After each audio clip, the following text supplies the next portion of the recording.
میرے نبی نے فرمایا کہ جب لوگ جنت میں جا رہے ہوں گے، اویس بھی جا رہا ہوگا، دروازے کے قریب اللہ فرمائیں گے باقی سب کو جانے دو، اویس کو روک لو۔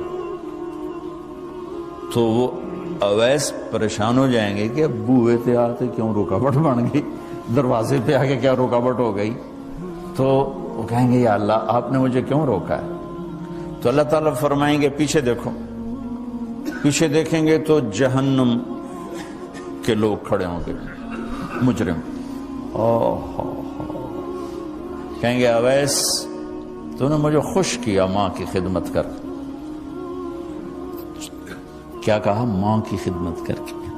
جو بیچاری مائیں ذلیل ہو رہی ہیں، یہاں زیادہ ہوتی ہیں، پاکستان میں کم ہوتی، پر ہوتی وہاں بھی ہیں۔ اسی سفر میں کتنی ماؤں کے اتنے پرچے آئے کہ میرا بیٹا شراب پیتا اور پھر مجھے گالیاں نکالتا۔ بھر گئے میری جیبیں پرچوں سے، کیونکہ مستورات بھی بیان میں آتی تھی، تو ہر بیان میں کوئی نہ کوئی پرچہ آیا کہ میرا بچہ مجھے گالیاں نکالتا ہے، شراب پیتا ہے، زنا کرتا ہے، پھر مجھے گالیاں نکالتا ہے۔ تو یہاں زیادہ ذلیل ہیں، ہمارے ہاں بھی کوئی کم ذلیل نہیں ہے۔ کوئی قسمت والی ماں ہے جس کو فرما بردار اولاد ملتی ہے، تو اللہ فرمائیں گے اویس تو نے مجھے بہت خوش کیا ماں کی خدمت۔ دیکھیے جہنم کے لوگ کھڑے ہیں، تو انگلی کا اشارہ کرتا جا، اللہ جدھر جدھر تیری انگلی کا اشارہ ہوگا ادھر ادھر لوگوں کو جہنم سے نکال کے جنت میں ڈال دوں۔ آج میں تیری طفیل لاکھوں آدمیوں کو جنت میں پہنچاؤں گا۔ عدد ربیہ و مدر، لاکھوں کا لفظ نہیں آتا، ربیہ و مدر عرب کے دو قبیلے اپنی تعداد میں سب سے زیادہ تھے۔ تو اللہ تعالیٰ کہیں گے اویس آج تیری طفیل جتنا ربیہ اور مدر دو بڑے قبیلوں کے لوگ ہیں، اتنے مجرم آج تیری طفیل جنت میں ڈال دوں۔ سبحان اللہ اکبر۔ جب میرے رب نے مقام بخشا کہ عمر اور علی سے کہا جا رہا ہے دعا کروانا، اور جنت کے دروازے پر کھڑا کر کے فرمایا جا رہا ہے پیچھے نظر دوڑا، دیکھ جتنے جہنم کے لوگ کھڑے ہیں، اشارہ کر تیرے طفیل آج ربیہ اور مضر کی تعداد کے برابر لوگوں کو جنت میں ڈالوں۔ ایک اور واقعہ بھی سناتا ہوں۔ آپ نے فرمایا میں آج رات جنت میں گیا۔ ایک تو معراج ہے جو جاگتے ہوئے، خواب میں تو بہت دفعہ ہوا، آج رات میں جنت میں گیا۔ میں نے آواز سنی قرآن کی تلاوت۔ میں نے پوچھا یہ کون تلاوت کر رہا ہے؟ ان کا جی یہ حارثہ بن نعمان ہے۔ تو آپ نے کہا حارثہ بن نعمان؟ وہ تو مدینے بیٹھا ہے۔ دیکھو آپ کو سنانے کے لیے مائک لگا ہوا ہے اوپر، تھوڑے سے لوگ آپ، اور حارثہ کی آواز جنت میں جا رہی ہے اور وہ مدینے بیٹھے ہوئے ہیں، 7 آسمان پار کر کے آواز جا رہی ہے۔ وہ کیسے پوری جنت میں اس کی آواز کیوں آ رہی ہے؟ کہ یا رسول اللہ انہوں نے ماں کی ایسی خدمت کی ہے کہ اللہ تعالیٰ نے خوش ہو کر کہا ہے حارثہ جب قرآن پڑھے ساری جنت کو سناؤ، ساری جنت کو سناؤ۔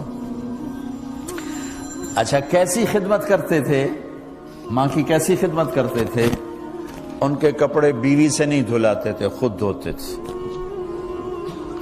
ہم لوگ اپنی بیویوں پہ ڈنڈا چڑھا کے کھڑے تھے، میری ماں نے کپڑے دو، میری ماں نے روٹی پکا، میری ماں نے چائے بنا کے دے۔ آپ کی بیوی کے ذمے آپ کی ماں کی خدمت نہیں ہے، میرے ذمے میری ماں کی خدمت، میری بیوی کے ذمے میرے باپ کی خدمت نہیں ہے، میری ماں کی خدمت نہیں ہے، میری بہن بھائیوں کی خدمت نہیں ہے۔ لیکن یہ بر صغیر کے معاشرے کا ظلم ہے کہ آنے والی بچی ٹکڑے ٹکڑے ہو جاتی، پس کے رہ جاتی، اور ایک ظلم و ستم کی چکی میں وہ قیمہ بن جاتی۔ ساس کا ظلم، سسر کا ظلم، خامد کی بہنوں کا ظلم، بھائیوں کا ظلم، تانے بولیاں۔ اس بیچاری نے بچے کیا پالنے ہیں، وہ تو روتے روتے زندگی گزار دیتی۔ میرے ذمہ ہے ماں کی خدمت، میری بیوی کے ذمہ نہیں ہے۔ پوچھو مفتیوں سے، ماں کے لیے کیا کرتے تھے؟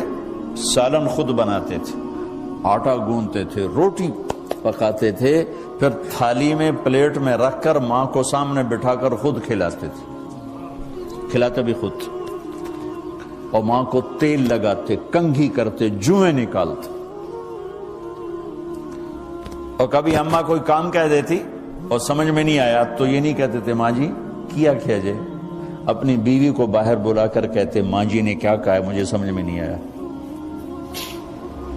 ایک دفعہ موسیٰ علیہ السلام نے پوچھا یا اللہ میرا جنت کا ساتھی کون ہے؟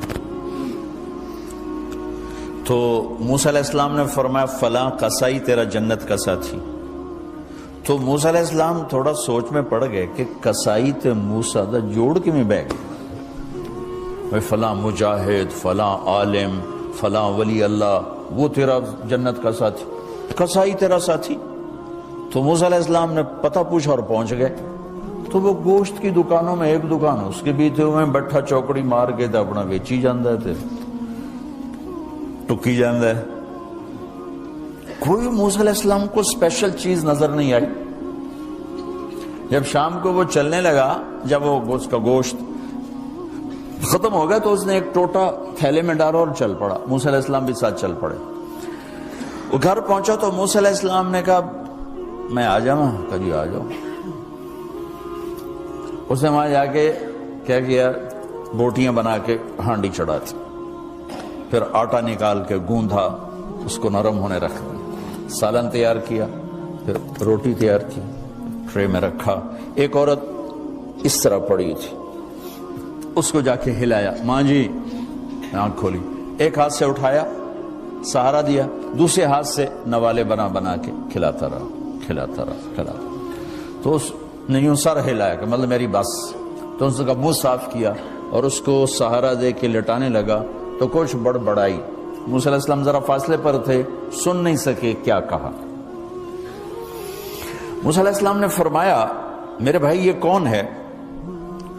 کہا جی میری ماں ہے، اور میں جب صبح جاتا ہوں نا کام پر تو اس کے سارے خدمت کر کے روٹی پانی کھلا پلا پھر میں جاتا ہوں، پھر جب شام کو واپس آتا ہوں تو پہلے میں اس کی یہ خدمت کرتا ہوں۔ بیوی سے نہیں کہا، خود کیا۔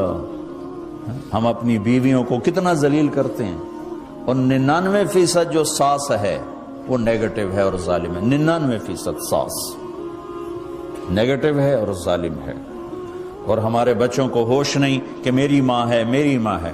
ماں کی وجہ سے بیوی کو تباہ نہ کرو، اور بیوی کی وجہ سے ماں کو تباہ نہ کرو، اس میں بیلنس کرو۔ بیوی کے عشق میں ماں باپ ذلیل نہ ہو، اور ماں باپ کے عدم میں بیوی ذلیل نہ ہو۔ یہ دونوں نوحے میں سن رہا ہوں، اس لیے بول رہا ہوں، دکھ سے بول رہا ہوں۔ کہا جی میں شام کو پھر اس کی خدمت کرتا ہوں، اب بچوں کو بعد میں دیکھتا ہوں۔ کہا اچھا یہ بتا یہ کیا کہہ رہی تھی؟ لٹا رہے تھے۔ کہنے لگا جی بس ماں جو ہوئی جب بھی خدمت کرتا ہوں تو کہتی اللہ تجھے جنت میں موسیٰ کا ساتھی بنائے۔ میں تو جی کمی کسائی تے موسیٰ کلیم، میرا دا کی جوڑ ہے۔ میں کہا پترا تیرا جوڑ بنا چھڑے تیری ماں۔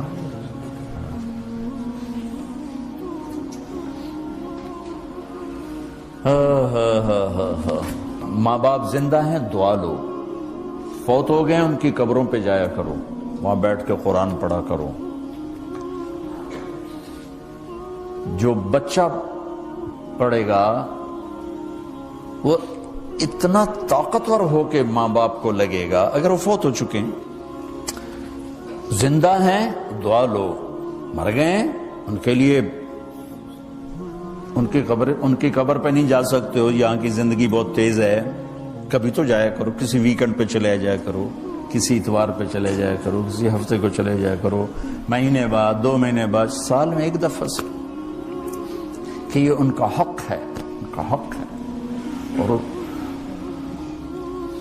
ابن القیم رحمۃ اللہ علیہ نے ایک واقعہ لکھا ہے کہ عبداللہ بن مطرف رحمۃ اللہ علیہ نے خواب دیکھا کہ قبریں پھٹیں اور لوگ نکلے اور کوئی چیز ایسے اٹھا رہے ہیں، ایسے اٹھا رہے ہیں، ایسے اٹھا رہے ہیں۔ ایک آدمی نکلا اور جا کر ایک درخت سے ٹیک لگا کے بیٹھ گیا۔ یہ اس کے پاس جا کر کہتے ہیں بھئی آپ کون لوگ ہو؟ وہ کہتے ہیں ہم ایمان والے ہیں۔ کہ یہ کیا ہو رہا ہے؟ کہ جو رشتہ دار ثواب بھیجتے ہیں یہ وہ اکٹھا کر لیں۔